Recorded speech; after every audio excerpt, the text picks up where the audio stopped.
What is going on, you guys? Welcome to the Sillzcast. I'm your host, Sillz. Today, I'm joined by two guests. We have Toan, Nguyen and Matt Choi, two runners with incredible experience, incredible knowledge. And we're going to learn a lot today. We're going to talk about diet, training, their crazy experiences running in these 100-plus mile races, some of the crazy stuff they do for recovery, the social media community, personal branding, and a lot more. So, Toan, Matt, thank you for coming on, boys. Thanks for having us, bro. Dude, super pumped, man. My apologies for being late, dog. I'm ready to fight that, dog. Let's go. No, hey, You're good. same old for you, dog. You're good, bro. You came in with the dope setup. You're chilling. I appreciate it. So, for those who don't know you guys, how about you just give a quick intro? So, I guess Matt, we'll start with you, and then we'll move on to Toan. Hell yeah, hell yeah. What's happening, guys? Raised by a single mom, played college football, have an older brother. A lot of my experiences as an athlete has kind of formed me into who I am today. I left corporate America in 2019, right before COVID. I was in sales and operations, and I went all in on being a personal trainer and content. And the past 3.5 years, I've just been building my personal brand. I started as a trainer, literally as like a group Orange Theory trainer. I was interning for free, working for personal trainers and physical therapists. And then over COVID, I just started doing crazy challenges, and that's how I built my brand. And now I've like worked with almost every apparel, footwear brand under the sun, which has been such an honor. And now it's like I'm in like the personal branding space itself, and it's been an amazing journey, man, over the past couple of years. But that's a little bit about myself. Awesome, man. Dope, Awesome, dope. man. What's That's up? dope. What's up, everybody? It's Toan Nguyen. Been an athlete my whole life. Ran track, played basketball, played football up until my freshman year of college. After that, transitioned to boxing, and then played flag football competitively and recreationally, of course.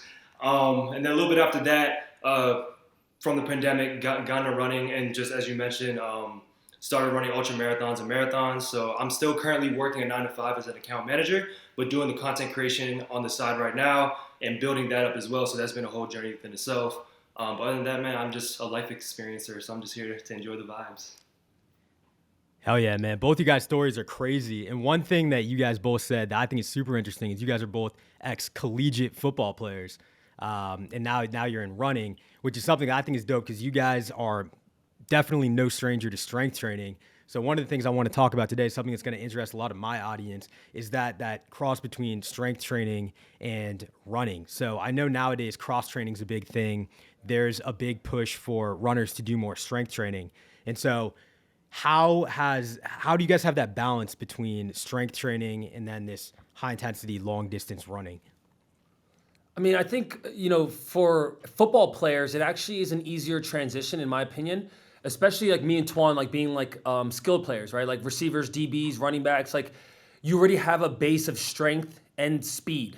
So coming from that background, it's one of those things where we already trained our fast twitch muscle fibers for a long part of our career, right? Now you enter this space where it's a lot of slow twitch, aerobic base building, right? It's a lot of like monotony in that sense.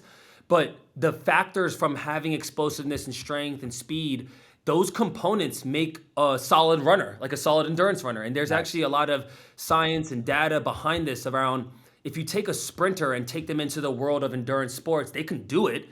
It's not the most optimal in terms of their efficiency and how their body can actually, take in the oxygen and use that as like fuel. But it's very doable. So I think in the sense of like utilizing strength training and coming from that background of football, it's definitely helped. Obviously, it's a very different training like mode, but it's one of those things where it's almost like when you start leaning into your weakness, you start realizing that the strengths that you've developed have now been able to carry you over into that thing that was quote unquote not your strength. So that's kind of how I see Right. it. Absolutely, and I agree with Matt 100%. Just to build on top of that, I think coming from a sports football background, we have the fast twitch going into it. The biggest thing for me, and Matt, you can speak on your side too, was building that aerobic base, like literally just logging the miles and getting out there and running 3+ miles. Because before playing football, for me, a long run would be like 1-2 miles. You know what I'm saying? Other than that, I'm running sprints or gassers. You know what I'm saying? Little suicides, or some bleachers, hills. So really just getting out there and getting into that mental space for an endurance sport. You know what I'm saying? That solitude, working on that mental strength, that mental solitude, and just getting out there, logging little miles here and there, and then building 2 miles, 3 miles, 4 miles, 5 miles until you work up to your long run days where you're able to run 10 plus. You know, and yeah, so I think that's really that transition from football to an endurance sport. I completely agree with Matt. It wasn't as hard, but it was just more so being patient and consistent in the process. Yeah, man. The other thing there is you say you build that aerobic base and then also that mental base. Coming from football, that's a tough game. And so you come into running. Running's obviously a tough sport, and that mental fortitude you got to build. Definitely, I can see how that carries over from playing a sport like football. Now, another thing that's a huge topic of debate within the gym niche, the gym community, is whether or not running has a negative impact on your gains. Doing long distance running, high intensity running, what that does to your physique. So you guys are people who obviously used to be in the gym playing football, which you're still doing a good amount of cardio as a football player, but transitioning into this lifestyle as primarily a runner. What have you noticed about the effect that high intensity, long duration cardio has had on your physique? I mean, I think it just depends. Like, it's one of those things where your focus and maybe like if you look at a pie chart, like your energy is just spent a little bit more doing endurance stuff, right? And whether the split is 60-40, 70-30, like 80-20, like some runners are like 95-5, like they're 5% in the gym, right? So I think Yeah. as humans, you got to find that balance. I think that once again, I just always lean in on science and research, right? Like strength training is a good thing, like having more muscle on your body than fat is a good thing, right? So naturally, if you look at osteoporosis, if you look at why most people when they get older get injured or they fall and then that becomes like a catastrophic injury, it's because their muscles and their bones are very brittle. So the ability to just one strengthen those tissues, ligaments, bones, all those things, it is only a good thing. Right now, how much someone actually wants to build in terms of muscle is going to be totally up to them. To answer your direct question in terms of what that's done for football players and me and Toan specifically, I'll just talk about me, is I've definitely got leaner. I have muscle on my body still, but it's more muscle in my legs now. If I look at pictures of me sitting at 200 pounds, 205 in college when I was a Division I receiver versus being an endurance marathon runner now at 190 pounds, my body looks different. I have a lot less muscle mass up top, even though I'm still lean. But dog, my legs are like tree trunks. I'm not even gonna lie. Like my legs are fucking strong, and that's now where my weight is distributed to the legs. Because if you think about a runner, most runners, first of all, me and Toan are heavy for runners. Like most runners are a buck Really? 30 to a buck 45, 50. Like you look at Yeah, yeah. Kipchoge, he's a buck 35. So Yeah. if you think about even just the mass, right? Like every time your foot strikes the ground, if you're 225 pounds versus 135, dog, that's a 95-pound difference Flying. of You're force, Yeah. flying, bro. right? So the difference in that, it's impressive the guys that are bigger that can run because it's more muscle, it's more mass. Right. And it's Yeah, like a no, compounding yeah. effect too. Because when you're training, when you have big legs and then you're carrying a big body, then Of they're course. only it's like an endless cycle. They're just gonna train them even more. Yeah, and like going off of Matt, definitely like it's really dependent on your goal, right? So when I shifted over to the endurance sport, just like you said, I definitely got a lot leaner. Like it just to throw some numbers before I got into running, like bro, before we got on this podcast, I'm squatting 400, benching 225 like it's normal, just on like just a normal chest day, right? But I was going to the gym like 6 days a week, but that was me not in the ultra or the marathon space. So now when I'm running 7 days a week, and I'm only lifting like 2 or 3, and most of my time in the gym is through compound lifts. And if it's not compound lifts, it's specific exercise that's going to help me with running. Like so single leg exercises. You know what I'm saying, or just like little things that helps with my balance, et cetera, et cetera. So depending on what the athlete's goal is or that personal individual's goal, it'll cater to their training. So for me personally, it's running 7 days a week because if I'm a runner, you need to be running to get better at running, right? So that goes with speed work, building aerobic base, and then the long runs. But no, I absolutely agree. Like strength training can only benefit a runner. So definitely, yeah. Whether their splits 95-5, 90-10, XYZ, the biggest things, whatever works for that individual. Yeah, and I mean, I don't think a runner needs to run 7 days a week to improve in running, right? Yeah, Like if yeah. that works for Tuan's schedule, that's Right, awesome, right, right? right. But Yeah. for most people, first of all, if you think about your body as software, right? Like our mind is software, and our body is like the vehicle, right? We need to download different software to then have our body be able to do different things, right? Some people don't know how to do plyometrics or single leg exercises. They've only downloaded software to run. And it's been proven now overuse injuries happen because you're doing the repetitive motion over and over and over.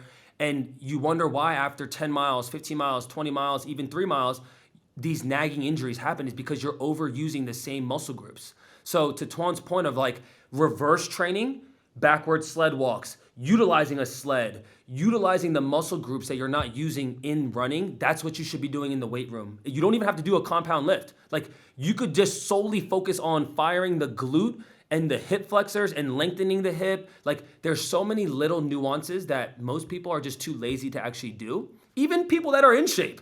Even runners that quote unquote call themselves runners don't do the shit that's required to keep them in shape. Like, I think that's the biggest thing. My whole game, bro, is sustainability and being healthy. I want to be able to run marathons at a clip that's unbelievable for most humans, but doing it where I'm not even destroying my body.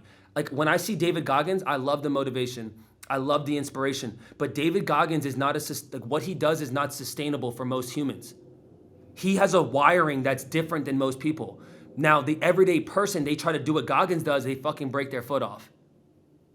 And Facts. that's a problem, right? So I Yeah. think for me, it's always been about how do I stay as healthy and so I can do this for longevity, dude. Right. And I love what you Pain-free said. movement's the goal. Facts. Facts. And I love what you said about the balance and the pie chart. Because really what it comes down to is like a lot of people will say, a lot of people in the bodybuilding niche will say something like, running kills your gains, don't run. But it's like, you have to remember, like, people, like, there's a very, very small amount of people who are professional bodybuilders. If you're just somebody, if you're out there, if you're watching this, if you're somebody who goes to the gym, it's your life. You have the keys. You don't need your gains to be perfect. Sure, if you go run, it might have some sort of, at the end of the day, negative impact, but it's going to have a lot more positive impact in the balance in the grand scheme of things. So you got to look at it like that for sure. And We dog, talk about, Sillz, I wanna be strong as fuck too. Like I wanna be like dog, on some real shit. Like I always tell this to people, I wanna be hard to kill. I wanna go deadlift 315. Today I bench press 225, 8 reps. Like I was hype. I wanna lift heavy shit. I wanna jump. I wanna be able to sprint and I wanna be able to run miles. Like I want to be able to do shit with David Goggins and then the next day go lift with Sillz, be like, yo, I could live with you. I'm not one of those runners that can't lift up a bar, right? So I think you got to change your goal and your, like, one, change your mindset around it, right? Obviously, to Sillz's point, if you're competing at a high ass level and you're on the juice and you're really trying to get right, then yeah, running is probably going to deplete some of that shit. But if you ask yourself, like, damn, I want to be more strong than I am, quote unquote endurance athlete, then that's cool. Incorporating this type of stuff, whether it's even just striders or sprints, is gonna help an athlete in the bodybuilding space. I always just go to that mindset of like, I don't want to just be good at one thing. I was like that when I played football. I was just, oh, I'm a football player. I could do this, I could do that. But dog, in this space now, it's like I want to go do high rocks, go lift heavy ass weight, and then go run a 100-mile race and let's see who else can do that. We're all athletes in the game of life, right? exactly. The goal is to live as long as possible and be as mobile as possible. I mean that's my personal goal, So yeah, we're all athletes in the game of life. So that's some real shit. Damn, bro, that got me fired up. That makes me want to go out there and do some of the shit like you were saying. Hey, he's about to go run some miles after this. I think the after effect of me hitting 225 today, I'm just like, yo, I was literally with some bodybuilding guys. I was like, yo, spot me on this shit. And he was like, how many you gonna get? I was like, I'm going for 6. He's like, I got the over on this. I'm like, fuck yeah, I'm getting fucking 7 or 8. Yes, dog, that's how I feel. Damn, bro. Yeah, I mean, it's just all about being a beast in life because that feeling of just trying new things, stepping out of your comfort zone. I mean, because there's so much out there. Why confine yourself to one thing? Try to be the best version of yourself. Amen. So getting into the actual training that you guys do, something I've noticed you guys talk a lot about, and I think is a big thing, is watches. So from what I understand, you guys both wear 2 watches and a Whoop. I don't even know what a Whoop is. But yeah, I The got one. aura. I got an Apple I Watch that love I that. time my shit on. That's about it. So tell me about the watches. Toan, go ahead. Yeah, it's funny because I went double watch on our first 50 it was our first 100 miler. So the real reason why I got this one is because the Apple Watch cannot last longer than 24 hours, and it goes less than 24 hours if you're using a GPS. So this watch is strictly so it stays alive during my endurance races. You know, Really? and honestly, this Apple Watch, I'm still making payments on it, so I'm still going to use it. So, but I mean, it's just a good way to keep different analytics, and also it's a very clutch thing. Like, and Matt definitely showed me this. Like, if you need to prop up your phone and record somewhere, you open up this camera and you get the full vision. But no, I mean, the reason why I wear two watches is definitely this one is strictly for it's for better analytics and it lasts longer for my endurance races. Interesting. Interesting. And Matt, what about Yeah, you? I mean, similar shit. I mean, it's one of those things where nowadays people can nerd out about the data, about what watch they need to get or what they don't need to get, and it all comes down to personal preference. Like, I would suggest a different watch for each individual based on what they actually are trying to achieve. For me, like I Really? enjoy wearing these brands because, like, selfishly, like I work with brands, and it's an opportunity to utilize a product to then make content. Right? That's where my mind always goes. It's like, oh, how can I incorporate a different brand in a video to add value to my community? Like, my mind always goes to a place of I want to give value to the people that watch my videos. And if I'm wearing both watches, because now I understand that the Apex Pro is going to be good for someone trail running that's living in the mountain versus the what's it called, the Pace 2, which is a really good road running watch, and it's also a cheaper watch, right? So if someone's like, Matt, I want to get into running and do my first 5K, I'd be like, bro, the best watch is a $200 watch. Boom, get the Pace 2 because you're not going to really be in the trail. You're not going to be in the mountain. Now, if someone's been running a couple marathons and they're like, Matt, I want to run my first 50K, I'd be like, oh, shit. You probably want to get a watch that can track GPS in the trail. So I think for me, like the style aspect, it's kind of corny. Like, oh, I wear two watches. I really don't care what people think. It's a But good one icebreaker of the though. things, what'd you say? It's a good icebreaker though. Yeah, it is. I mean, some people find it interesting, and I think nowadays we live in a world where, like, one, people want the data, right? It's why Whoop and Aura and all these things are around, and plus, both of these watches, Koros and Garmin, most of them track your sleep, so you don't really need a Whoop or Aura True. because it pretty much has that built into it. Bro, and you talk about the data thing, something that I think is crazy with like, there's this concept called smart gyms that I talk about a lot. Kind of similar to like a Peloton, but with like strength training. Um, as this data comes in and it becomes more widespread, more people are wearing these devices, and then you get AI in the mix. I think that it's going to do a lot in terms of just creating new insights about running, for instance. I think that that could be a big thing in the future for sure. Yeah, Um, it's more data's always good. yeah, facts, facts.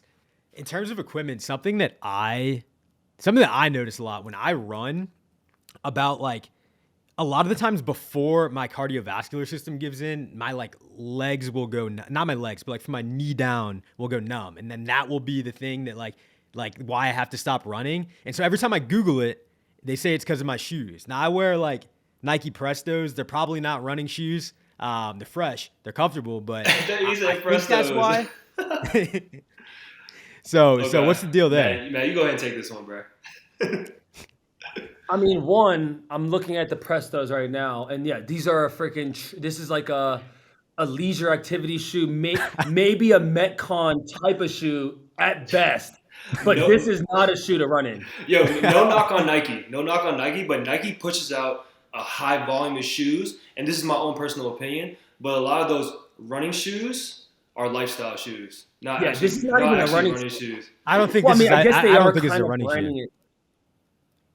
It's Yeah, Nah, a this is more just it's like a a. leisure It's shoe, like a my for guy. fresh. It's for fresh. It's for fresh. It's yeah, for fresh. it's kind of like an all-purpose, like a casual wear, right? I Yeah. think this is actually a really good question because for most people, if you're experiencing some form of pain in any point of the run, it's your body's check engine light, right? Like that's your Interesting. body telling you, Sillz, something's not right. And it's just giving you a little warning, right? Just like when the check engine light pops up or when the low fuel pops up, which my car, I need to go get gas. Like I'm just thinking about it. But that's exactly what it is.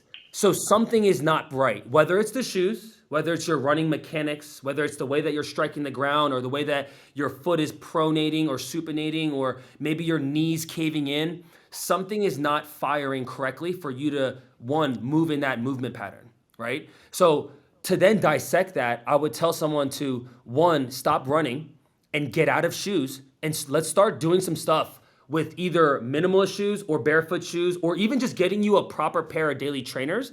And let's work on your mechanics first before we get into just running 2, 3, 4 miles. Think about this.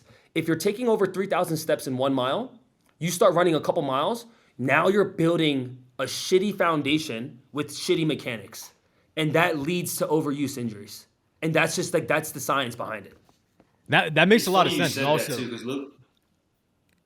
go ahead. Oh, go ahead, bro. No, I was gonna say, it's definitely funny you said it because. Someone go. Go ahead, bro. Go ahead. It's all you. This is your show.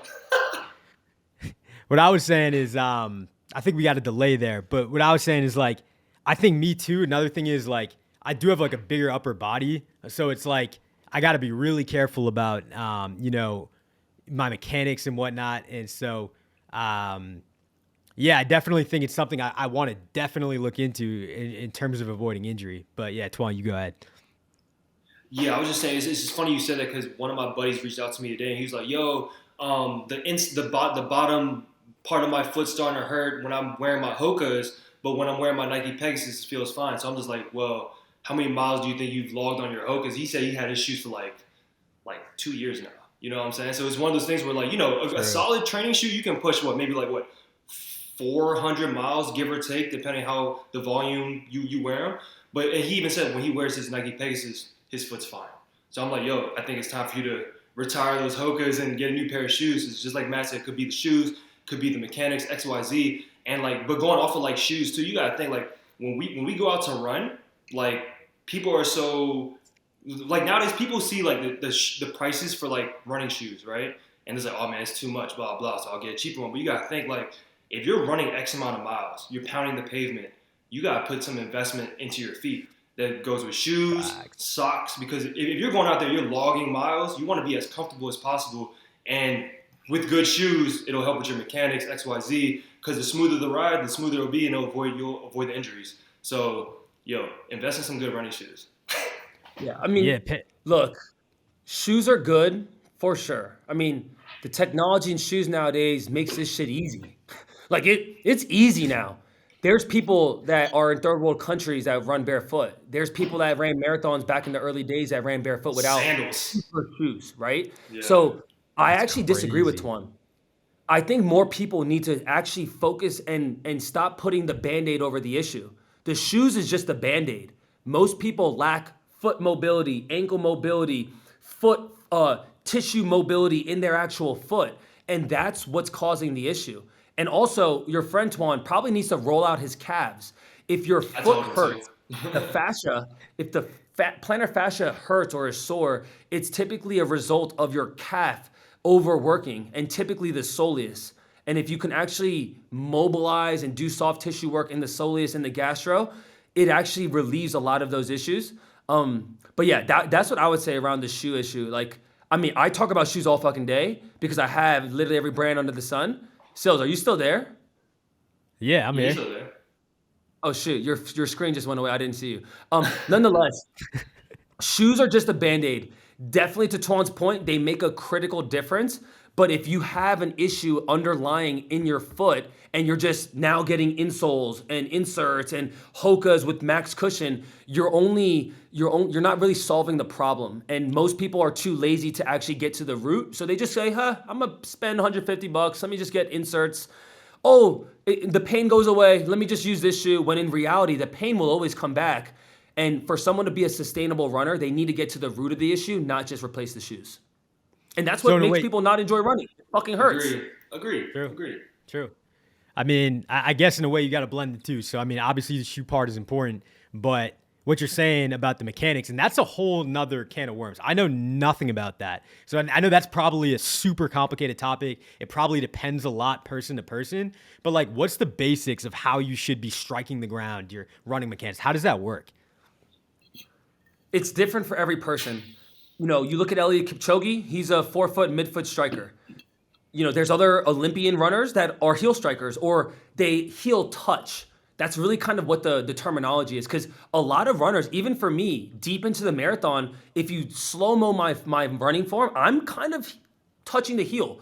Because those super shoes, when they have max cushion, it almost forces your ankle to not like move through its full range of motion. Because the shoe itself has so much cushion, it has so much what's it called, like a millimeter drop that makes it easier for you to just kind of keep a midfoot strike and just keep it rolling.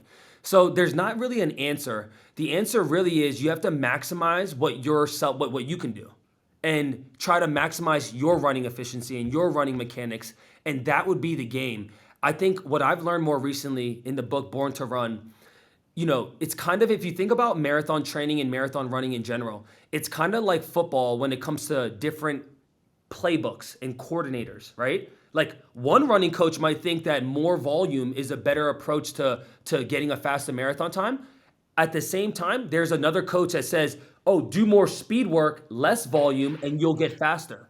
So it's less about like, oh my God, this is the right or wrong way.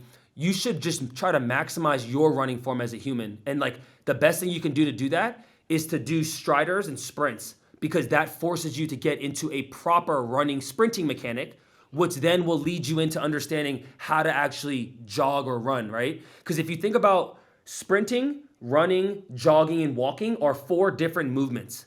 When I sprint, it's different than marathon running. Marathon running is kind of quote unquote like, it's running. It's not jogging. Jogging would be like when me and Toan go on like a super easy pace recovery day, that's a jog. A marathon pace is a run. And then a sprint is if all 3 of us were on a 100-meter dash, we're sprinting. We can't hold that pace for a long time, but we can hold that pace for 10 to 20 seconds. And for most people, they should start at that point. Even if you're slow as hell, start with sprinting and striders because you're going to work through the proper sprinting mechanics. Naturally. No one has to teach you. So if I understand correctly, is what you're saying that with the sprint, you're kind of naturally going to have better form when you're trying to run as fast as possible. It's going to kind of optimize your form, and it's going to be like a muscle memory thing when you go on the longer runs. 100% Sillz. And even better, try to do it without your shoes. And I guarantee you that no human would heel strike without shoes on. I don't care what level runner they are, experienced marathoner to not having any clue, they won't do it because it's just not the way that the human body is built to sprint. If you try to sprint, generating the force, it's not elastic. You're not like you want to spend as little time on the ground. People get injuries because they spend too much time on the ground. It should be like a metronome. So when you say heel strike, you're talking about your heels hitting the ground. So you should be staying with like your toes hitting the ground rather than going with that motion of the heel to toe. When you're sprinting, you want to be more 4-foot to midfoot landing to then push off. Because if you think about it, you won't even be on the ground long enough for your heel to touch if you're sprinting properly. Yeah, and you also got to think when you're sprinting too, dude. Like your form, your mechanics, like your knees are being picked up. You know what I'm saying? Like I mean, because it's funny you asked this because I know in the beginning of my running journey, at one point, especially when we was training for the first 100 bat, I did a lot of just slow pace running, easy pace running. So when I went back into marathon training, I felt like I lost a lot of like speed. You know what I'm saying? I was so used to just running slow. So I had to like reprogram that program again to get back into the fast twitch, a faster twitch to say. But like that's just a marathon pace. But when you're sprinting, like you know what I'm saying? Like full form, elbows, like arm to ear, elbows back. You know what I'm saying? So I completely agree with Matt. Like it's hard. You can't heel strike while you sprint. Got it. So your goal is not to heel strike when even regardless long distance you shouldn't be heel striking. No, I mean you can. It's not that like you should or you shouldn't. It's like the question becomes what's the most efficient over the goal race, right? Gotcha. So like if someone wants to run a 10K, the goal would be to like, all right, well, like, can we maintain our form for 6.2 miles, right?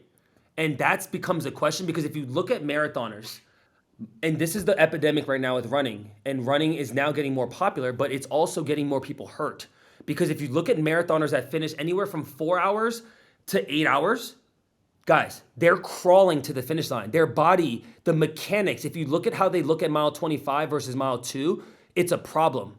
Because now they're repeating this muscle memory of a shitty movement pattern because they're fully exhausted. Their body is not capable of holding that speed with the same mechanics, right? So that's the problem where people get hurt and then they get a debilitating injury, which then discourages them from ever moving their body again, which then makes them not ever sign up for a race, which then forces them not to go lift weights either. And that is a problem. So a lot of runners build that mental grit that Toan was talking about. Oh my, I could push through this. I'm good. I'm strong. I'm fucking tough, right? But with that grit, you also then lead into injuries. And your body, at some point, no matter how mentally tough you are, David Goggins and anyone else, at some point your body starts to shut down because it's not a healthy movement system. So the question is not heel striking, midfoot striking, or forefoot striking. It's what can you do that's sustainable for your body for whatever your goal is. And then if you start from that point, then you'll have a better idea of like, oh shit, I can do this for a 5K, but I can't do it for 10K. Let me focus on 5K right now, and that's what your focus should be. Right, because everyone's form is different, and what works for them is going to work for them, right? But also on top of that too, you got to keep in mind, if you're running a marathon, as you get tired, your form's going to sacrifice a little bit. You know what I'm saying? So like, what Matt was saying, like if you have the good mechanics, you have that muscle memory of the good form, it'll carry through. But if you have shitty form and you get tired, it's only going to get shittier. and that's where the injuries come from. But going off what you were saying with the heel strike, even with the heel strike, there are runners out there that heel strike and they're completely fine, injury free. I think it's more so like right. But if an individual heel strikes, but they overextend their stride and the way the heel strikes, that may trickle into the injury right there. You know what I'm saying? But that goes back to mechanics and form. So to answer your question, is really every runner is different, but it's just what works for them that's pain free. It's complicated, man. There's so much to it. There's really is so much to running that you don't even think about. And it's crazy. I feel like when you're in a niche like this, like myself in the weightlifting niche, in the fitness nutrition niche, stuff just you've been doing it for so long. It seems simple to you, but when you talk to somebody who's outside of your lane, it's like this stuff. There's so much to it. And I go for runs, and I don't even think about half of this stuff. So it's fascinating to hear it from your guys' perspective. On that note, I do want to shift a little bit into the diet side of it, because that's another thing where nutrition is a whole different animal. Nutrition is so complicated, and it can be applied in so many different ways. It's important for your mental health, your physical health, so many things. But I feel like it's a lot different when you're doing endurance training versus when you're doing strength training. So there's a lot of specific things that you guys do differently that I'm curious about. One thing being electrolytes. I know that's huge. That's a big thing, supplementing with electrolytes, getting your electrolytes in. So how do you guys use electrolytes to optimize your performance?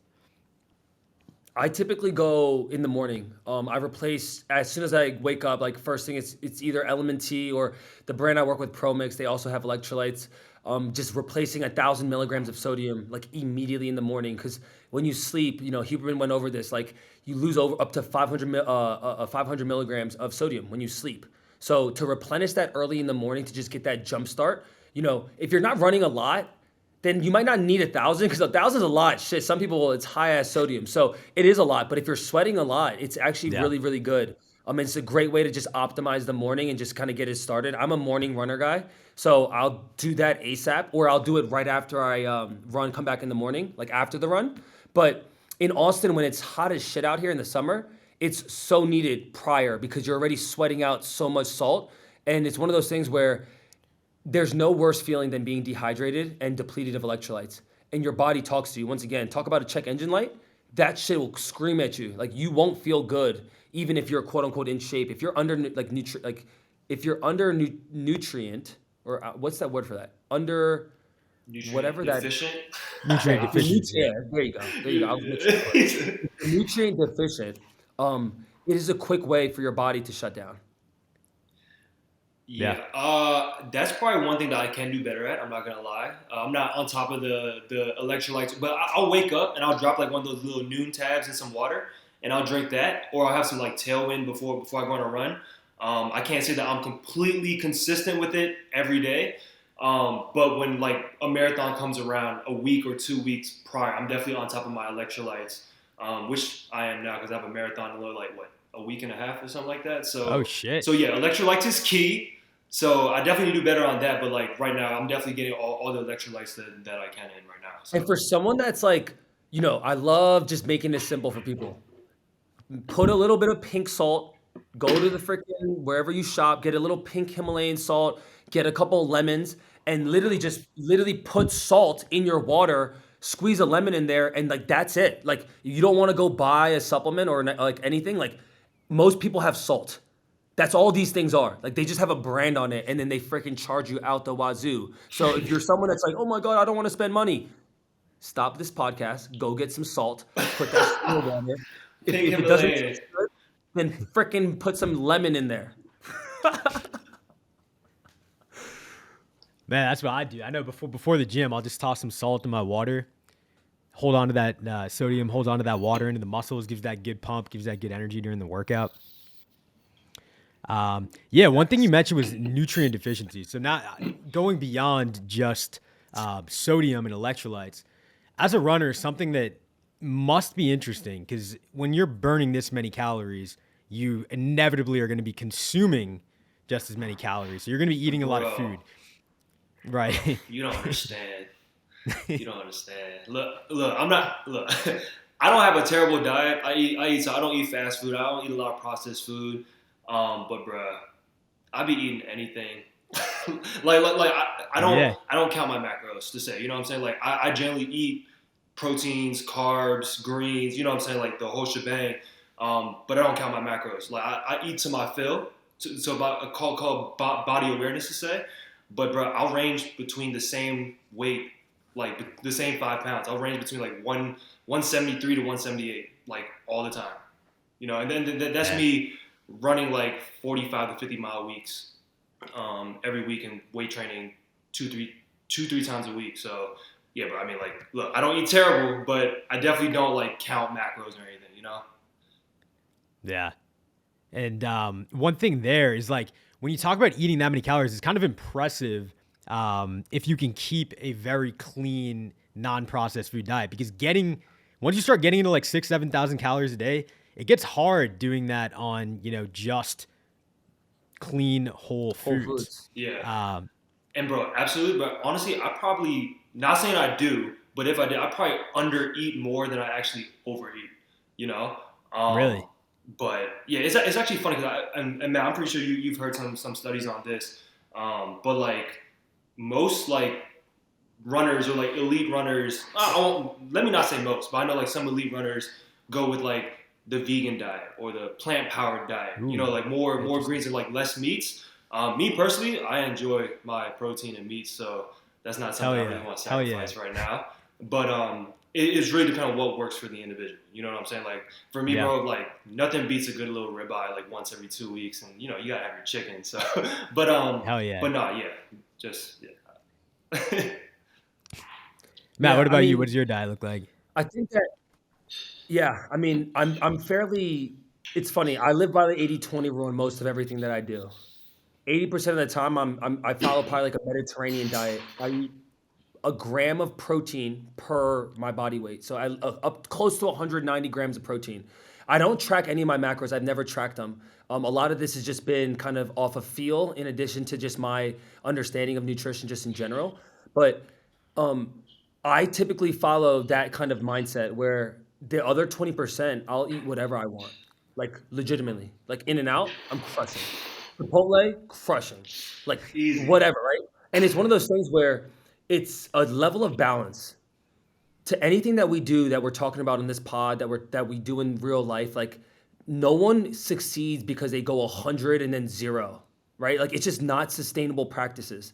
And it's one of Right. those things where the conversation is important because obviously now with biohacking and different restrictive diets and the Liver King and all this other shit that's out in media right now, it's hard to really understand what are the basic fundamentals that people should practice. And I think from a ground level, if you at least eliminate processed sugars and food or snacks that are coming in bags, that's a great foundational start. And you just, when you're shopping at the grocery store, just try to stay on the outside lanes where you can only get fresh fruit and produce, protein, dairy products, eggs, milk, all of those things, and watch what that just practice does for you, right? And I think if you start there, and then I mean, obviously, if you have enough curiosity to do some homework, that's awesome. But I think for me, what I found that's worked is having a good balance. Because if you only eat chicken thigh and broccoli and rice, like at some point that shit gets old. I don't care how used to someone gets to eating the same shit. Personally, bro, I've been so used to different types of foods. My palate craves different types of seasonings and different things. Like I can't just eat the same thing over and over. And I mean, I can. I just would rather not to. So I think I'm very stress free about it. Part of the reason I don't want to track anything is because I don't want to spend the mental anxiety or the time required to scale my shit and to do all those things. To Twan's point, if I hover around 190 to 195, that means I have a good understanding that I'm hydrating myself enough because I don't drink anything else but water or electrolytes. In addition to I'm eating enough food where I don't feel hungry. Like I don't feel like I'm like my muscles are getting eaten up because I'm not nourished, you know? So I think a lot of runners struggle with the food side because they're running so much and they think they can just eat anything. And it gets to a Facts. point where you can because you just need to replace the calories. But obviously, if you can replace it with better types of calories, more nutrient dense calories, it's always a good strategy. Right, and to segue That's with good. that, when I say I be eating anything, definitely don't go out and eat 80% fast food. That's not what I was saying. I'm saying what I be eating healthy options. Just just eat to your fill and be aware of it. Completely agree.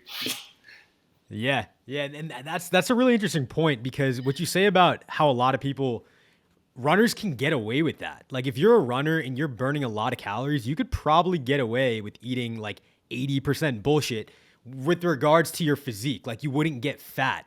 However, all the other shit's still gonna happen. It's almost like a Mm. blind thing that happens behind the scenes. Cause Your body's an engine, dude. You'll feel that shit right. one way or another. Yeah. Yeah, I mean, it'll It's catch just, up with you eventually. It'll catch up with you. But I mean, you see like NBA players who have terrible diets. bro, And sometimes I wonder gummy like if bears they just before every game, dude. Like like yeah, gummy worms, like chips. I was like, wait, what? yeah, Well, like who's some that? people are just Anthony physical Edwards. freaks, but yeah, yeah. I mean, look at DK Metcalf. Like it's some people are just gifted. Some people are physical freaks, but most humans are not. And Right. runner specific, to your point, Sills, if you look at a runner, they have very little muscle mass. So all those calories that they intake, when they start to intake in excess, that turns into fat. And you can just look at their bodies because you'll have fast ass runners that you can't see their abs. That's a fucking problem. Really? It's just right. If you think like I know runners in Austin that are way faster than me, but they're also a buck 30, but they have no abs. You can't see their core. And like it's one of those things where they just because they're not doing any strength training and they're probably they're not nourished in protein. Typically, most runners lack protein intake and they're Really? not getting enough. Yeah, and That's then you get iron crazy. depleted. And this is why taking like beef liver pills is actually really good because it's Yeah. so dense in terms of iron. B Like vitamins. it's so fucking good for you. So, and this is why meat products, no disrespect to vegans, meat products are a really big win for runners because Facts. red meat has a lot of those nutrients and it's, to your point, Sales, you don't have to eat as much. I can eat 1 pound of grass fed, grass finished ground beef versus having to eat fucking pounds of salad. Dog, Oh yeah. it just Yeah. takes too much time, bro. Like, I'm about to Yeah. crush bison as soon as we're done with this call. Pounds of salad don't even sound right, bro.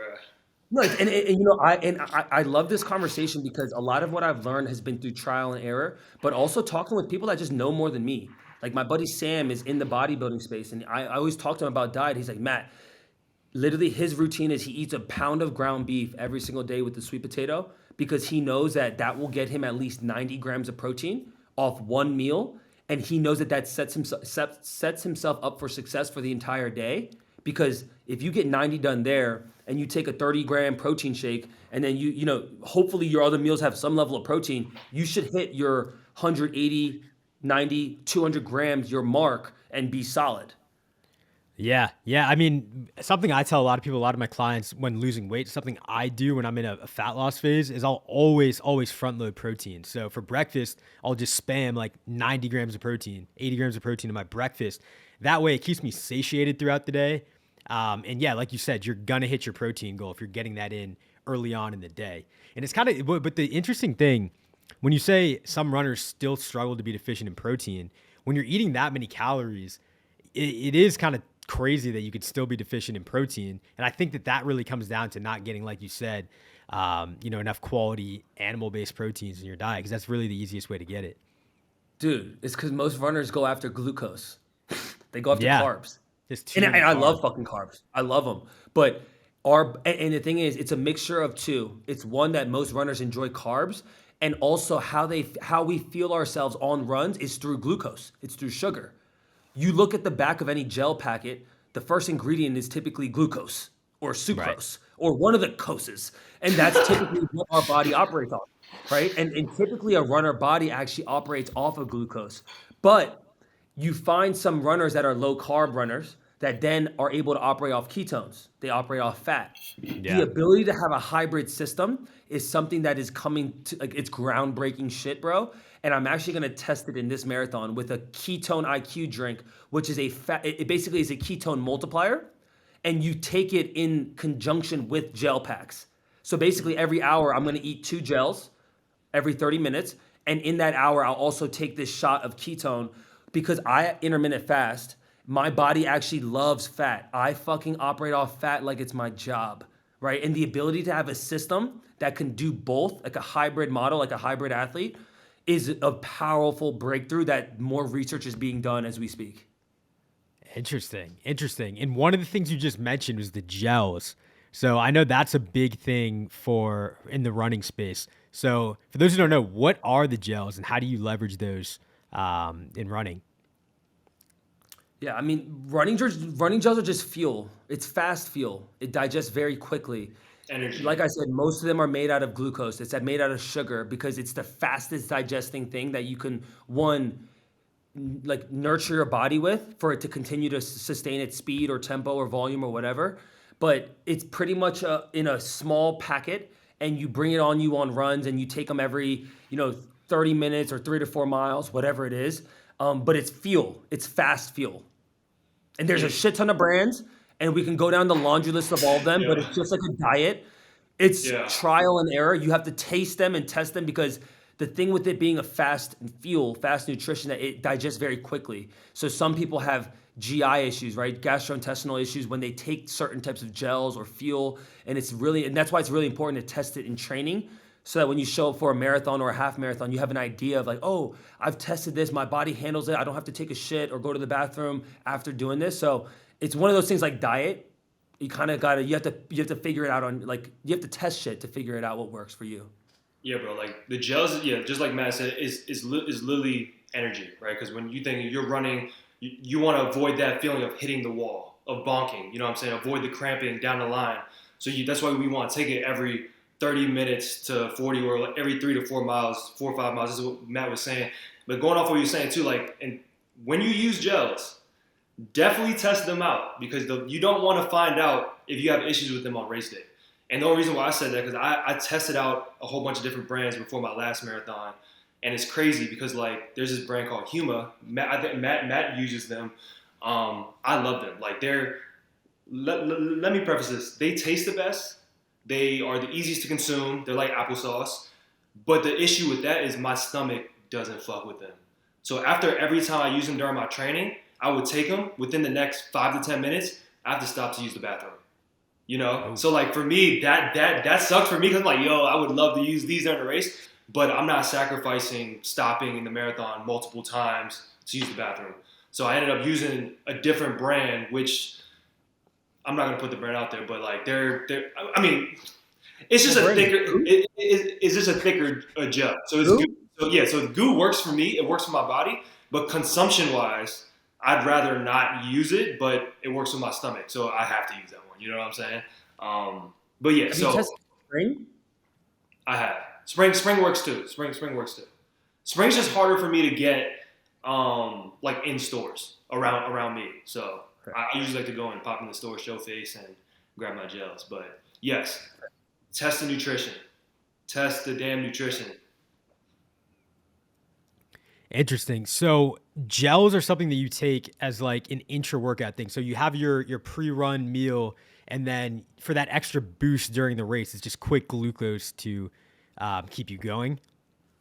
And I would say, like, honestly, like, I mean, when you get to the point where like you don't necessarily need them until like, you do like 12, 13 plus miles, Right. I found a system for me, like I don't really take gels unless it's a half marathon or more. So 10-mile workouts, I'll kind of just operate off just fasted running. And I'm not saying that Really? to brag or that for people to do that, but the gels are you shouldn't have to rely on them. If you're only doing a couple miles, you can do that without having any fuel. Like you should be able to just eat your pre-run thing and then go out for a run. The gels are for when you're going into these longer extended workouts where you're trying to optimize your system while also not stopping, right? Because like if you're really prepping for a half marathon, you want to feel running 10, 11 miles consistently and consecutively, right? Without stopping. And you want to practice your feeling so that you can obviously optimize your time and your system as well.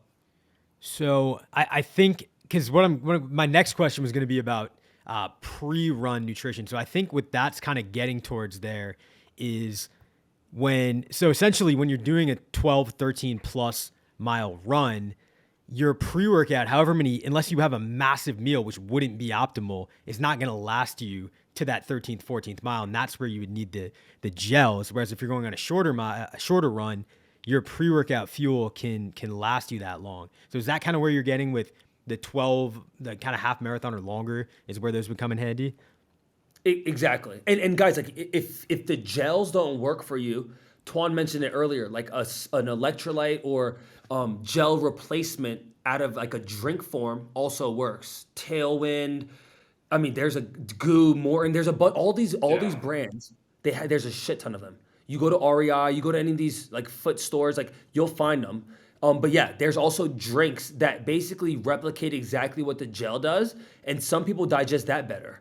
And then that becomes they use that as the fuel, and they don't use gels. So really, to your question, Sills, yeah, like on longer efforts, 10 plus miles is when I would start suggesting people to start testing gels because it's a great way to find out what works for your system, in addition to just utilizing the fuel to help you execute the workout better. Agree.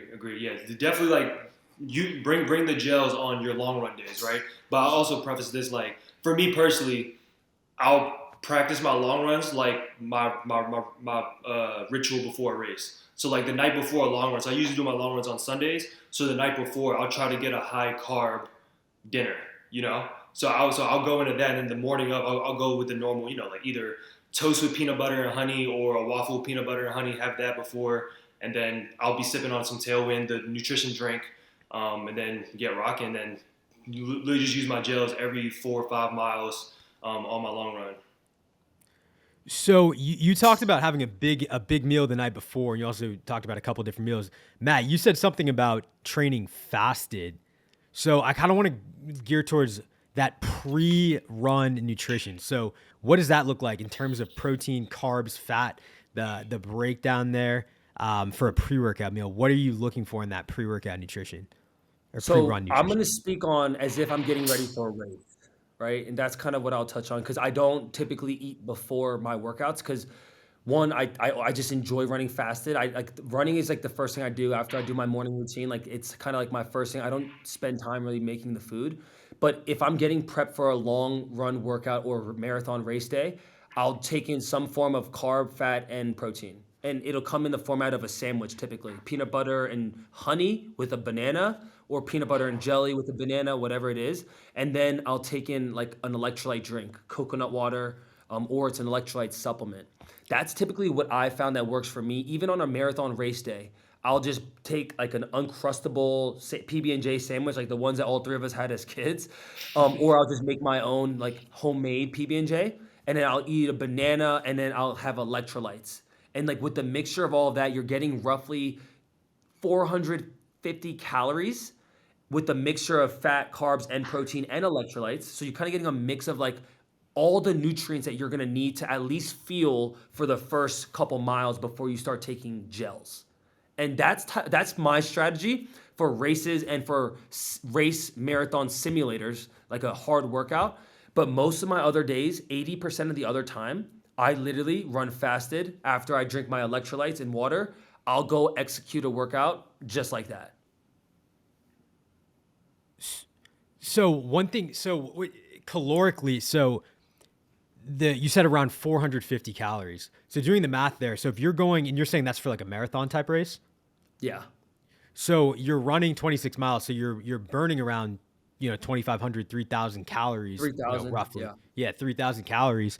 So that 450, calorically, that's going to get you through like 4 miles, technically speaking. So is it like 4 miles in you start taking, like when you factor in the gels, are you eating anywhere near 3,000 calories worth of No, there's and Sillz, no runner can replenish all of the calories they're burning, and this is why maybe this we start going into about carb loading and Right. carb loading days before, because Gotcha. when your body has extra glucose, right? Because when you get into a tapered week of training, typically 72 hours, I would always suggest that you eat a pinch more of carbohydrates and you take out some form of fat or protein, like eating a little bit more carbs, not like at a crazy amount, but if we're going off like the fist theory, like a fist of carbs and then another half of that for carbohydrates.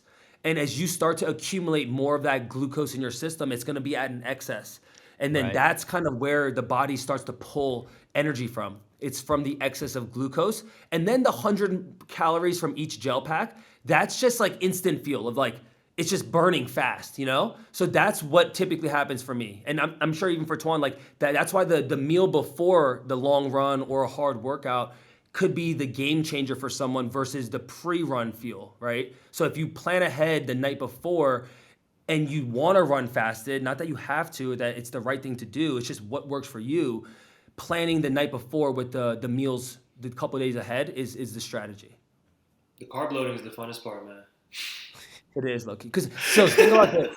Like in a tapered week of training, typically you'll scale back 10 to 15% of your weekly volume, right? So if Mm-hmm. Tuan was running 50 miles, then he'll run like 38 to 40 maybe, right? Mm-hmm. With that extra 12 miles, his body's not burning as much, right? So his body's getting confused, like, oh shit, why am I not operating at a high fucking frequency? But I'm still getting excess of nutrients, right? So the body is the fucking smartest thing that God ever made. It is undeniable that it naturally can just understand how it needs to operate to be the most efficient. So those days where he's not running as much, the day before the race, he might do like a 2 mile shakeout. The 2 days before the race, he might do a light fucking workout. So the body is craving to be exerted. The feeling, literally, bro, most of the races where I go, I feel like I'm kind of like chubby a little bit. Like I feel like I'm like, and like it's all relative, like on some real shit. But like Yeah. my coach even says, he's like, dude, you should feel a little fluffier for race day. Like your abs should not be as defined because I'm not lean as fuck. Because one, I just ate a shit ton the couple of days before, and two, I haven't been burning as many calories. So the reason that you're able to execute on race day is that your body's primed to perform. And that's kind of the thought process behind a lot of the food, nutrients, and all those things with marathon runners. Yeah, dude. All he was saying, like, once you go into the taper, I'm actually in my taper right now, dude. And I'm just going back to like my last marathon's taper. I remember like one of my last like quick tempo workouts. I was like ripping. Like I just felt good. I felt fast. I felt fresh. Where to the point where I had to scale back a little bit. Where I'm like, wait, I have a race in a few days. You know what I'm saying? Because like even this past weekend, a long run for me ranges from like 17 to 20 miles. So this past week, I cut it down to the week before I cut it down to 15. And then yesterday I did 13. You know what I'm saying? So like that right there, I'm starting to cut the volume, cut down the intensity, and just taking in more carbs, dog. Taking in more carbs. The carb loading, man, that brings me back to high school team dinners. We just eat a shit ton of pasta before the soccer games. Yo, another thing that I've heard is big that you guys do a lot of is coffee. Is that something that has Fuck yeah. a direct relationship with running performance? I I mean, not caffeine itself can definitely help with running, but I think the main thing is that it cleanses the system, right? Like if you're able to then drink coffee and then go take a shit before your run, so that you're not having Right. to deal with that during the run, it's a win. But caffeine itself, in terms of the supplement, like yeah, it's a great tool, right? Because if you think about the body or why people use pre-workout, it's kind of the same thought process, right? Like if you get amped up and like you're able to then be running at a higher speed or a faster pace or whatever, that's a good thing. That's why some of the gels, they actually put in a small amount of caffeine. Like the Huma gels that I like, they have 25 milligrams. So a typical cup of coffee has roughly around 100 milligrams. So it's kind of like a tincture of a drink of a black coffee. So that little bit of juice could then get you feeling good to like at mile 10, you're like, oh shit, I got a little caffeine in me to then keep it pushing. And it could be really useful towards the end of a race, right? Like if at mile 18, you're kind of feeling sorry for yourself, that little bit of caffeine might help you kind of push over the edge of not only the wall, but the mental wall as well. Yeah. Right. Right. Coffee strictly for the digestion. And with that being said, you have to know how your body is, because if you take coffee the morning of a marathon, you gotta make sure you're able to cleanse the system in time. Because if not, I had a bad experience with that on the Philadelphia marathon where it caught up to me at mile 4, and that like knocked me out. It didn't knock me out the whole race, but definitely ruined the vibe for sure. But also with Yeah. coffee, bro, I think coffee is just an amazing. It's amazing in the running community, and almost every runner loves coffee because I think just from the social aspect. You know what I'm Yeah. saying? Like after Yeah. a long run on Sundays, you finish a good run, go to the coffee shop, vibe out, grab a snack, grab some food, grab some coffee. So I think like coffee in general is just like it kind of comes Connecting people. it comes for the communal aspect in the running community too. I agree with that Interesting. actually. It is. It's kind of like some runners want to drink a beer after, but if you meet in the mornings, it's like It's I'm not gonna drink a coffee. beer. I'm just yeah, you can It's get coffee. some Let's go coffee. grab a coffee and a croissant. This is shit. It's facts. Some of you mentioned there the running community. I've heard a lot about just like not even just on like social media, but in general, like the community aspect of running, and It's the it best seems part. pretty crazy. So, yeah, tell me about it. Dude, I mean, like, if you gotta think about it, I mean, everyone that's crazy enough to get out with a group of individuals, like my individuals, to go run a shit ton of miles and ideally put their bodies through pain, right? But work towards a common goal. But more importantly, focus on their physical health, mental health, and their relationships. You know what I'm saying? I think with the running community, there's a lot of camaraderie. You know what I'm saying? Everyone supports each other. We all know what it feels like to be tired of shit. We all know what it feels like to be in pain at mile 10, mile 18, mile 20. And we know how it feels like to finish the race. You know what I'm saying? And it's one of those things Right. like after going through that journey and there's someone new that hasn't done that yet, but are working towards finishing their first 5K, their first half marathon, their first marathon. Like, I get excited to when people sign up for their first race because it's like, yo, when you cross that finish line, that's just gonna change you physically, mentally. Like, the lessons learned through a fitness journey. You know what I'm saying? Like I know for you, you can speak on the whole the weightlifting journey. You know what I'm saying? The transformation. But from a running aspect, just like being able to commit yourself to a goal that not many people that has accomplished or even audacious enough to attempt and sign up for a race, dude. Just to sign up for a race within itself is huge. You know, so I think that right there, the whole community aspect, like we all know what it's like and like what's on the other side of that finish line. You know what I'm saying? Like, there's some like crazy stat out there. Like, isn't like what Matt 3% of the world has ran a marathon, right? Or some I small think it's amount. 1%. I think it's 1%. Exactly. So 1%. So like at some point, like when you finish a marathon, you're kind of like in a way in an elite class. You know what I'm saying? Like Yeah. only 1% of the human race has completed a marathon. So I think that's where the community aspect of it is, because it's very, bro, it's camaraderie. Like everyone's very welcoming. Like all these run clubs, you just pop in and go for a run and you just chat with somebody, and like next thing you know, you got connections or new friends. You know what I'm saying? So the running community has been great, bro. amazing. I would That's say wild. that it's a very welcoming community. It's definitely a very welcoming community, especially in the ultra space. It's insane how welcoming the people are and just how positive. To Tuan's point, I think at any point when you're able to understand the level of suffering and the level of like endurance that you need to do some of these feats or these events, it's just like a mutual respect overall along all of them, right? Of our runners, whether you're doing a half or a full or whatever the distance is, or maybe you're just like a volunteer or someone cheering people on, right? Like there's so many different levels of respect for that community, and it's there's not many other places where like I mean there is in sports, I guess, like people cheering on strangers, right? But the thought of like runners, like it's one of those things where like the barrier of entry, like even in Boston, I'll be running with the same race Eliud Kipchoge's running. Like he's the greatest of all time. There's not many other sports or activities where you're able to be on the same court and compete. Like The same stage, as much yeah. as I love LeBron James, like I'm never gonna be able to do something where LeBron James and I are gonna compete at the same fucking thing, you know? And I think in that aspect, it's like it humanizes everyone. It doesn't matter who you are, it doesn't matter how famous or how unfamous you are, like it's just all irrelevant because when you show up to that day, all you're trying to do is be the best version of yourself. And everyone's helping you to get to that point. It's a beautiful fucking community. I'm just beyond honored to just be a part of it, honestly. Same start line, same Yeah, finish line, but everyone's journey is different throughout the process. Facts. that's a crazy point. What you said about like being on the same stage as like the fastest runners in the world in the Boston Marathon. The other thing is like running something you can do for life. Like Facts. until the day you die, you can be out there going for a run. It doesn't end after high school. It doesn't end after college. You can go out. I can go out right now and go for a run. So I think that's another dope part of it for sure. On the community aspect, do you know who Swartz Center is on TikTok? Yeah, bro. we That's what very, we are.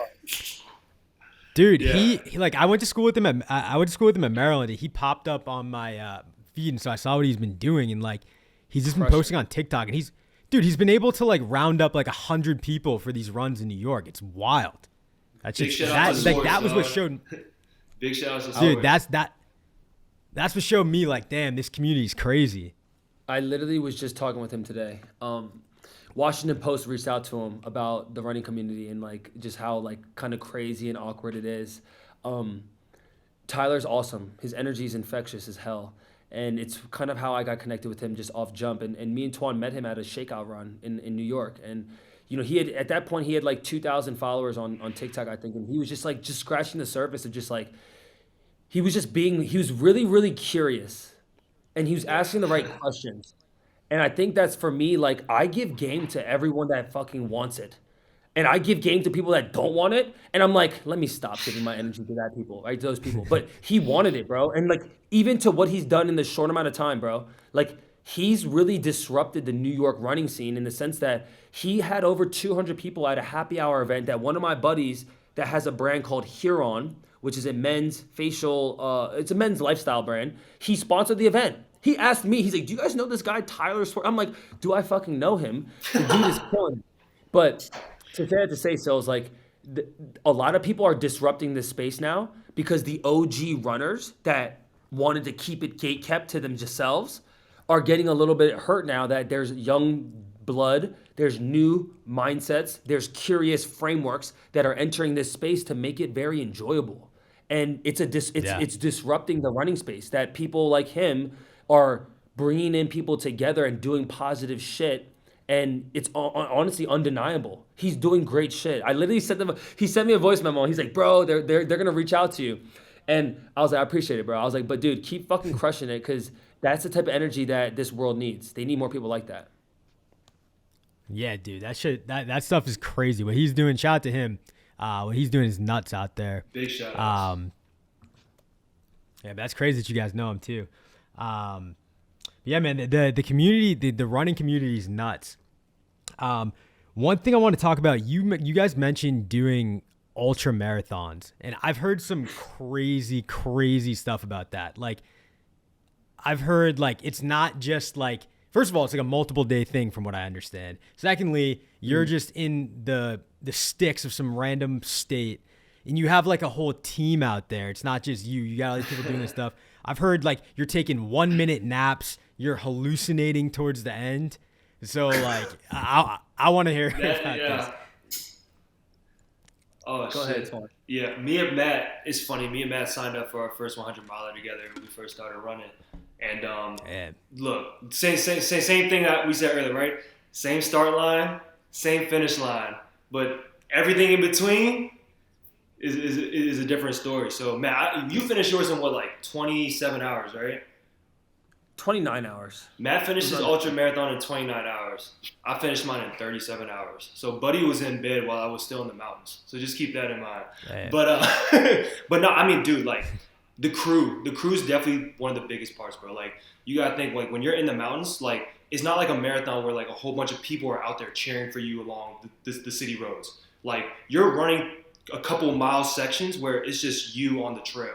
It might be just you and one other person, and especially at night, it's just you and a headlamp and like this little vision that you can always see from your light. You know what I'm saying? So like when you get to an aid station, you see human beings or you see your crew members. It's just nice to see a familiar face. You know what I'm saying? And then like, but keep in mind, you're only there at the aid station for like 5, maybe 10 minutes, and then you keep moving for another 10 to 15 miles until the next aid station. You know, but yeah, dude. Like, I mean, like crazy stories, bro. You brought up the hallucinations thing. I can validate that shit. That shit is true, bro. Keep it. This is actually funny, bro.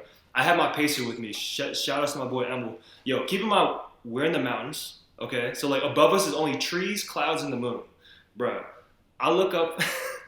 I look up to the clouds, bro, and I asked my boy, I was like, yo, do you see that house up there?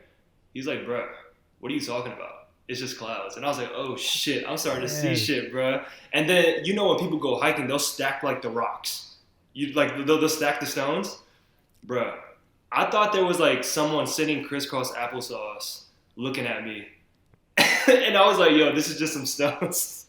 So, bro, like I mean, Oh like at that shit. point, I've been awake for like 30 something hours, dog. It was late at night. I was just trekking, just power hiking. Feet was hurting, all that shit. Matt was in bed, cuddled up and all that shit. So, but, but nah, bro. I mean, like, that late in the race, bro, you don't really sleep. Because I know for me personally, for my first race, I had to make cutoff times or else you get DQ'd. So, late in the race, I was taking like 1 minute, 2 minute power naps. Like, me and my pacer, I would just turn off my headlamp, sit on the side, close my eyes, and then wake up and just keep it moving, bro. But bro, it's that ultra the ultra marathons, bro. It's really a journey. You know what I'm saying? It's an experience that I personally just want to experience like every year. So I made a promise to myself in 2021 that I would run at least a 100-mile race or more every year. So I'm 2 for 2 right now, and my third one will be in April. Damn, bro, that's insane. That's wild. That And you said one. So you're taking 2 minute naps. How does that work? Bro, honestly, at that point, bro, I was just like, my body was just depleted. You know what I'm saying? Like at that point, it's just like you just want to get to the next aid station. But bro, I would literally just like find a rock on the side, sit down, just turn off my headlamp so it's pitch black, just close my eyes and tell my patients like, yo, wake me up in 2 minutes, and then we'll keep moving. And then I probably did that Damn. every like 20, 30 minutes for like a few times, and then I kept it moving. So yeah, but during the race, I did take like little caffeine pills and just like little things that'll help me stay up too. So yeah, dude, the ultra race is a completely different realm from a marathon. Like I'm not taking anything away from a marathon. This is my own personal opinion from my own experiences. But like with marathon training and marathon races, it feels like somewhat of a sprint to me compared to like ultras, because especially with the Oh yeah. trail ultras, for me personally, it's like it's more energy management and pain management. I'm not running up a fucking mountain, bro. I'm power hiking it. So and yeah, but it's a whole different realm. So it's fun. That's wild, bro. That's wild, bro. And Matt, so you ran in these same races? I ran in the same 100-mile race that Toan is referring to. My journey was a little bit different in that sense. I only had to run through one of the nights. I didn't sleep at all. I didn't shit or like I didn't shit at all in Must be 30 nice. 29 hours. And it's crazy that yeah, it is nice. Must be It's nice, crazy though. because I've had to shit during marathons, and that kind of just depletes you just because you're on a time trial in that sense. I think that the biggest difference between the ultra and marathons is that marathons you're going after a time, right? So your training is built around beating that time, right? So you get a lot more detailed in terms of like, this is the exact pace. You know what you need to hit to execute the goal, right? In ultra, until you get to the point of the Zach Bitters of the world, which I just got dinner with them, but like you get to these elite level, like 100-mile race guys that like Sillz. This dude finishes his 100-mile race in 11 hours, 12 hours, bro. Wild, bro. So like if Holy you just put shit. that into context, like if you get sub 30, it's very respectable at a 100-mile race. Like you're stronger than most human beings. And if you fucking finish it, you're strong. Oh, So yeah. the thought of someone finishing over 50%, like 2 times as fast as you, bro, it's kind of ludicrous. Like literally, I didn't even get back to the 50-mile point, and I saw the guy that was in first place come, like he passed me at like 3 a.m. in the morning. So like Sheesh. those guys are built at a different level, and once again, they're different. They've done this their whole lives. So the difference between like the ultra stuff is that you're entering the unknown. And the same could be said about marathons, but you're entering more of the unknown because most people have never pushed past 45, 60, 80, 92 miles. Bro, at every point you're hitting a PR. If you think about that. If me and Toan, the furthest I ever ran before that, I ran a 50 miler. I think Toan did a 50K. Yeah, so like 35. Yeah. So after that 36 mile, like every footstep, every foot strike is a new PR. And you're entering into unknown territory. You don't know how to respond. You don't know how your body or your mind or your spirit is going to respond. So the beauty of the ultra is that you're entering the unknown. And that's where most people lean into the highest form of curiosity because their brain, their software has never seen this territory before. And that's why I think so many people crave it because it's a feeling that you can't recreate doing 9 to 5 or even entrepreneurship. It's something that is undeniable, just like a once in a lifetime experience. Yeah, bro. Like with ultras, bro. I mean, even with marathons, but like the pain's gonna come. At some point, physically, you're gonna be drained, and after that, it's more mental. Like it's literally it's all mental, and like it's crazy that because in a marathon, I say, oh, the race starts at mile 20, right? That's when the race really starts at the marathon, but for an ultra, for a 100 miler, the race doesn't start till mile 50. Like that's such a wild thing to say, right? But like going 80. exactly. But like going into the whole ultra space, bro, like it gives for me personally like perspective. You know what I'm saying? Like you do hard shit. Like running a 100 mile is hard as fuck. But like it has given me perspective on my everyday life. You know what I'm saying? Like when I'm having a tough time with a client or I'm going through something hard in my life, I always refer back to mile 85 in the mountains, mile 90, how I was feeling at this specific aid station. You know what I'm saying? So I think from an ultra space, it just takes you to a whole different mindset where like you do this, it's self-discovery. You find a lot more about yourself within that race or within that time frame that you're out in the trails or just while running that you wouldn't get doing other things. You know what I'm saying? Yeah, but like for example, for my second 100 miler, bro, and the thing with ultra marathons is like I think it's all about problem solving. Like problem solving, like the shit that comes right away. Like how something happens, how can you adapt and get the job finished? Just like in life, right? When shit happens, you adapt and you move on. So like, bro, my second 100 miler, I finished 50 miles in like 10 hours. I was on track to finish within 20 to 21, 22-ish, you know? At mile 60, I got to the aid station, my IT band flares up, knee started hurting, I couldn't run anymore. Most people would quit. Bro, I hiked for 40 miles. I finished that, and I finished it in 28 hours, you know? So that is crazy because that right there for me, as I was going aid station to aid station, especially towards the back half, there were some guys that I was running with earlier in the race at like mile 20, 25, and they were crushing it. Like they were at this aid station way before me, and I'm just hiking, you know? But when I got to the aid station, he's like, yo, I think I'm going to call it.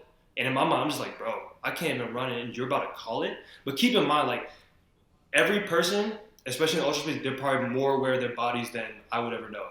But for me personally, it was like, yo, I'm out here to complete this race. Especially for me, and Matt knows, I bring a crew with me. So I have my whole squad.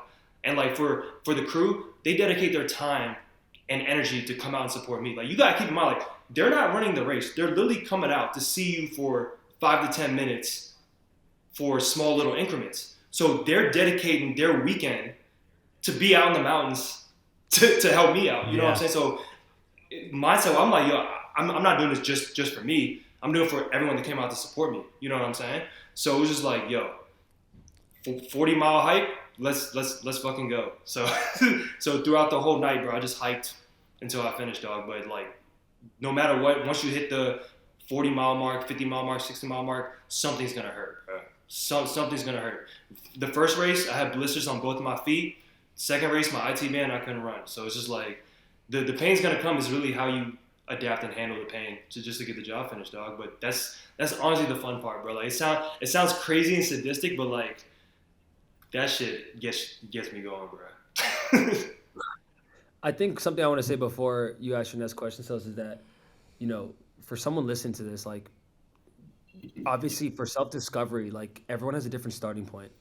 Like, you know, for me and Toan, like, we ran other races and did other challenges before you just go into a 100-miler. Like, I wouldn't be so audacious to just sign up for a 100-miler when you've never done a fucking 10K. Right. And like, dude, there's no right or wrong way to do self-discovery. For someone, even doing a mile is like their Super Bowl. And like, we shouldn't diminish that shit. I hate when people say like, oh, when you go to like a marathon and a half, like a race day, like people will be like, oh, I just did the half, you know? When in reality, like, change the way that you frame the things that we say. Like, everything we say is powerful shit. They're spells, and it's how it gets manifested back into your own brain. Someone to say, I just did a half marathon, you mean you ran 13 fucking miles? 13 miles is 13 miles. Yeah. That's an impressive feat. And I think what happens is when you see guys like Goggins or guys like me and Toan that have done so-called extraordinary shit, people feel like that becomes a standard. When in reality, the standard is your standard. Yeah. And it should never change. And as long as you're pushing that narrative for yourself, that's the game of life. But so many people are like, oh my God, I'm not going to run 100 miles. I can't be like him. Dog, stop trying to be like anyone. Just be the fuck who you are. Like, that's the fucking game. Right. Everyone has their own goalposts, right? Like, everyone has their own benchmark of what success is for them. And we live in this day and age where there's guys that are pushing the envelope. They're pushing the narrative of like hard ass shit. And I just don't want to diminish anyone that might be listening to this to understand that, like, yo, your hard is still respectable at your level, whatever that is, right? Like, if you're someone that's lifting and you've never ran, don't go sign up for a 50-mile race. Just go start running now, like 1 mile, half a mile, fucking 10 seconds. It doesn't matter, right? I think the point of my message is just that instead of just looking around what other people are doing and either praising it or, you know, self-doubting that you can do it, just have the inner belief that you're trying to get better for yourself, right? And start there. And I think at times, like, you can look at these crazy races and crazy distances and get overwhelmed, when in reality, all you need to do is just start. And like, you put one foot in front of the other. I always tell people, like, just start with walking. Shit, if you haven't ran in a while, just walk, man. Yeah. Just move your body a little bit more and watch how much better you feel mentally, physically, and spiritually. Like, movement is one of those things where it's just been tried and true, bro. Like, it's more than just a diet. It's more than just the moving as well. Like, it's all the other details of your life that you want to try to maximize. But I don't want to go off on a tangent here. I mean, that's lose the comparative mindset. Yeah, lose the comparative mindset and give yourselves more credit. Give ourselves more credit. You know, facts. Just as Matt was saying, is the thief of joy. Yeah, that's the thing, man. 13.1 is 13.1. 5K is 5K. Like, look, just know everyone had started somewhere. You know, facts. And then if anything, like Sillz, you with the weightlifting, me and Matt with the running, like, we only started a few years ago. Like, just as you can change the narrative with that, or like reprogram that, where it's just like, yo, if you're disciplined, consistent, and patient, just like anything can happen. Like, don't worry about the short-term gratification. Think long-term, bro. Right? Yeah. You gotta believe, and you gotta understand that it's possible. Like, anybody who's watching this, anybody out there, you can run a marathon. You can get jacked, whatever it is, but you just need to understand. You need to see yourself in that light. Because I was telling Toan when the cameras weren't rolling, that back in high school when I was playing soccer, I hated running. And that's part of the reason why I was a goalkeeper, because I just didn't want to run. And like, I had no idea that at one point I would actually go out and like run 10 miles for fun. So it's all about your relationship with running or your relationship with exercise. Because if you look at it as some painful thing, like, oh, running sucks, it's hard, look at it in a different lens. I challenge you to look at it in a different lens. Running releases endorphins. It's a way to connect with nature. It's a way to get more energy, to think clear. So there are so many benefits that just simply outweigh whatever negative you might be seeing, which is kind of just an illusion of you being new to something. With time, you'll be able to see the positives, and it'll be a net positive in your life. Celebrate what your body can do. Facts. It's a celebration of what your body can do. I love that. Exactly. That's facts. Yeah. So one last thing I want to touch about with you guys, because I know this is a big topic nowadays, is recovery with running. So I know there's a lot of different technology and whatnot. I guess let's start with sleep, because I know sleep is important with bodybuilding. It's important with running. So what's the importance that sleep has on running? Number one, by far. It's the one thing that I always say: sleep first, nutrition second. Those are like the first two places. Don't go buy a Theragun. Don't go buy compression boots. Don't go buy like all of that other shit is just fluff, and it's marketing and it's money. Sleep. I struggled with this at first before I really started tracking it and getting a better routine. But now I'm getting anywhere from 7 to 8 consistently. And like I just feel fucking ready. Like I feel fresh in the morning. Like I'm just like I'm ready to rip it. And even like I think part of this is like finding a routine, right? Finding a routine that works for you, and a night routine and a fucking morning routine. Because a lot of those things, when you start traveling, when you start getting out of that routine, when you're not able to control your environment, can you still keep that going? And that's tough. And I know Toan made a story today about when he travels, it fucks I him was just up. gonna say Right? I got 5 hours last night, dog. So I'll Right. speak on that in a little bit. Yeah. It's one of those things where it's just you got to find something that's optimal for you. Like, when I started reading more books about just how to improve sleep, even small tips and tricks, right? Like, getting out of this, getting rid of a TV in your room, not watching television 90 minutes before you sleep, getting rid of your fucking phone 90 minutes before you go to sleep, stretching, meditating before bed, reading, doing things that are just going to soothe the mind to then make it easier to fall asleep, going to sleep in a cold room, setting your AC to 68 degrees, right? There's so many tactics. But once again, it's Sillz. Like most people, they're going to be like, oh, I want to watch my show. I want to watch this. I'm scrolling through TikTok. Like it's just, and it's hurting your performance, not only as a runner or whatever interest or hobby that you have, but as a human.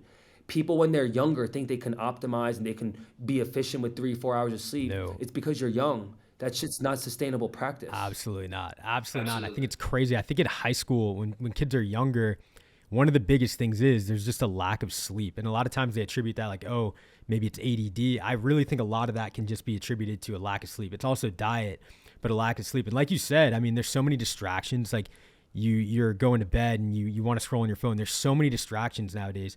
You really need to kind of go out of your way and make sure that sleep is a priority. Yeah. And I mean, for parents, it's like instilling those practices into your kids, right? And it's harder if the parents aren't a practitioner of it, then how, dude, kids just look at their parents and they follow suit, bro. It's quite simple. If you're a disciplined parent, your kids most likely will become that because they're going to just see it and then it's going to be the norm.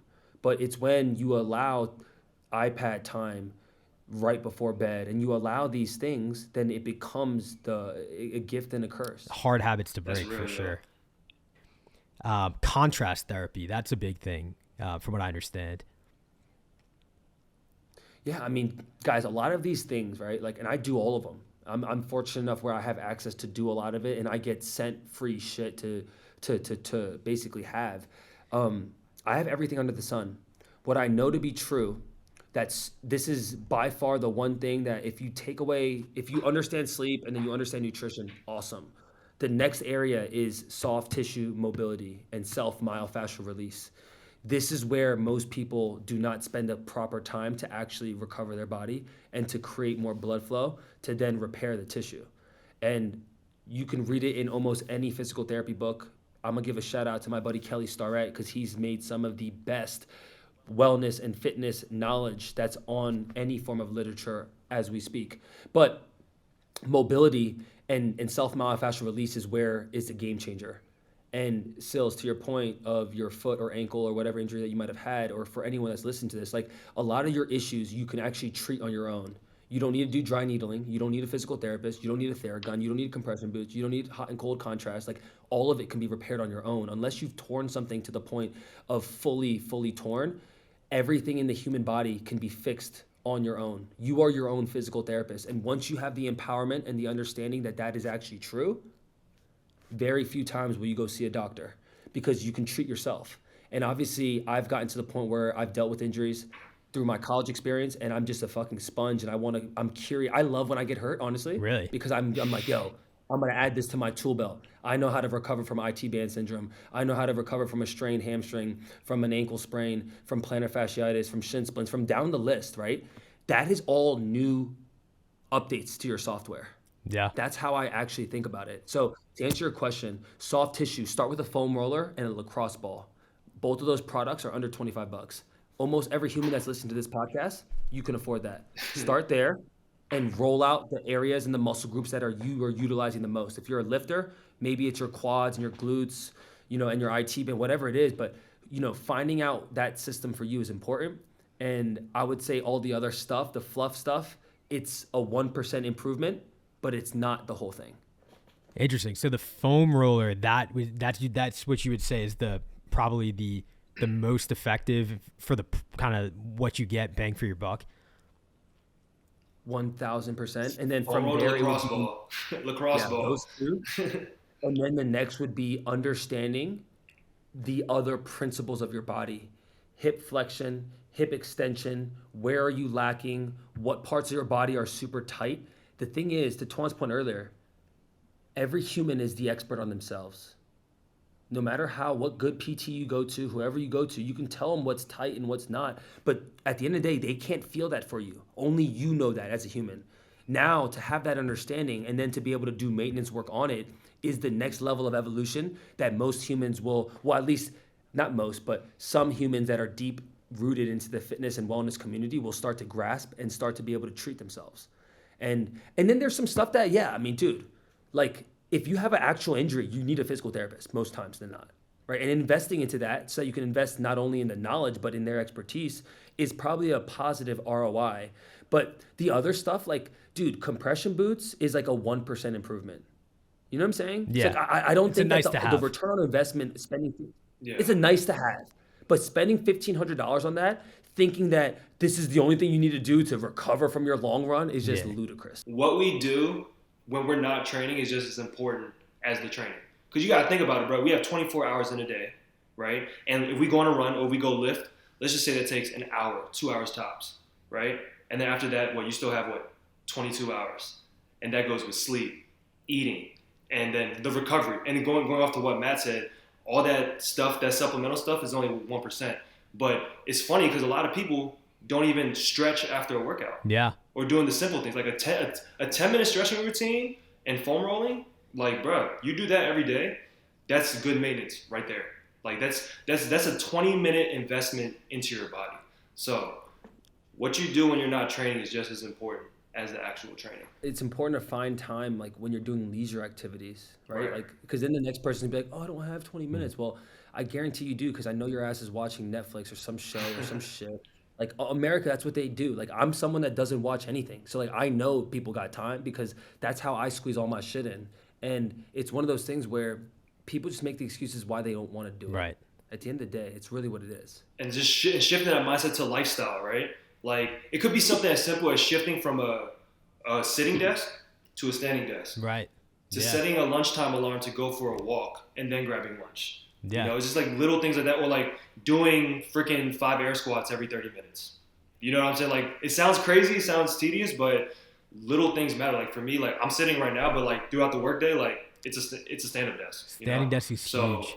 Yeah, I mean, just remember, look, you can sitting is new smoking. Yeah, you can grind all you want. You can go to the gym, no days off, grind time for 2 hours, but you still got 22 hours left of the day. That's a fact. So go ahead and do that math.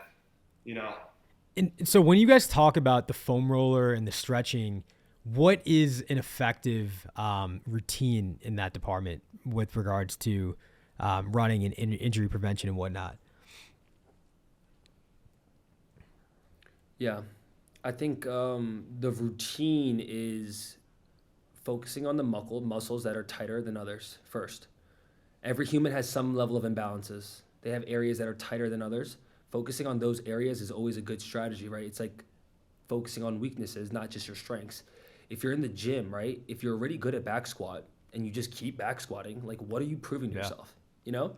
So it's the same thing with foam rolling. Like if you know that your hamstrings are they're pretty loose, but your Yeah. calf is tight as shit because when you're running, you're utilizing the calf a lot, then that's probably a good place to start. Right. And now, if we want to get into the weeds of like the proper way to foam roll, I think it's actually better just someone to YouTube it because you'll find it better there and you'll have an actual a visual for it. But I would always just start with the areas that first are tighter than others. If that's if everything's somewhat loose and that's amazing, then the next thing would be all right. Then have a focus, maybe like just like you do with the split of a workout, right? Then maybe Monday, Tuesday you focus on lower leg, and then the next couple of days you focus on upper back, thoracic spine, and then you focus on glutes the next day.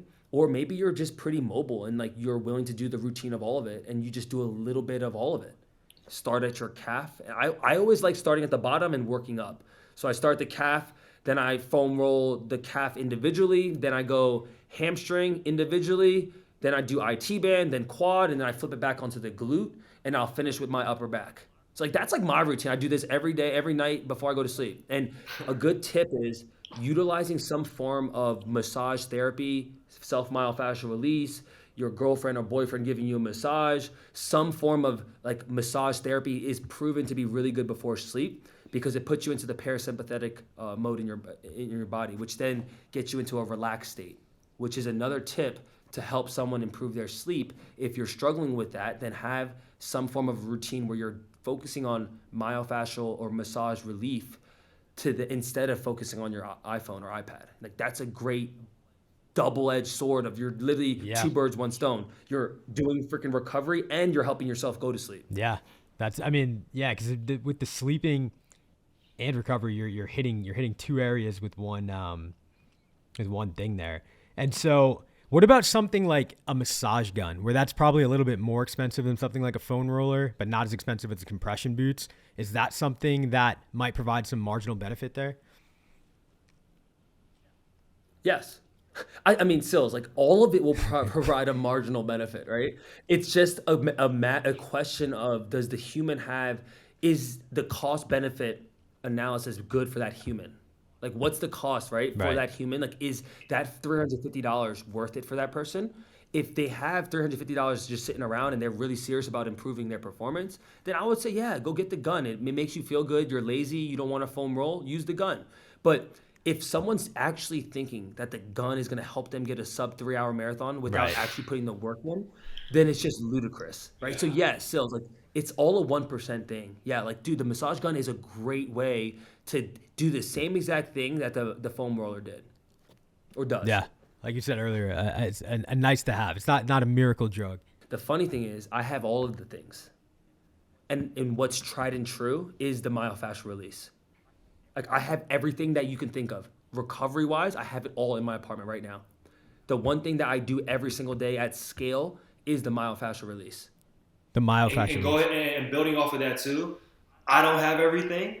All I have is the lacrosse ball and the foam roller. And literally, like since my marathon prep after my ultra, I would foam roll and have a 10-minute stretching routine every day. Yeah, the myofascial release and a 10-minute stretching routine, and I've been the most pain free since then.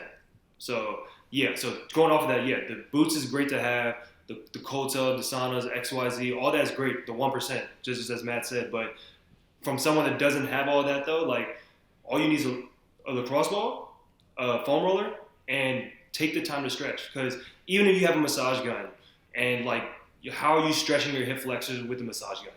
You know what I'm saying? Like Facts. you gotta take the time to go through those movements and really work on the mobility. So look, you don't need much to stretch your own body on your own.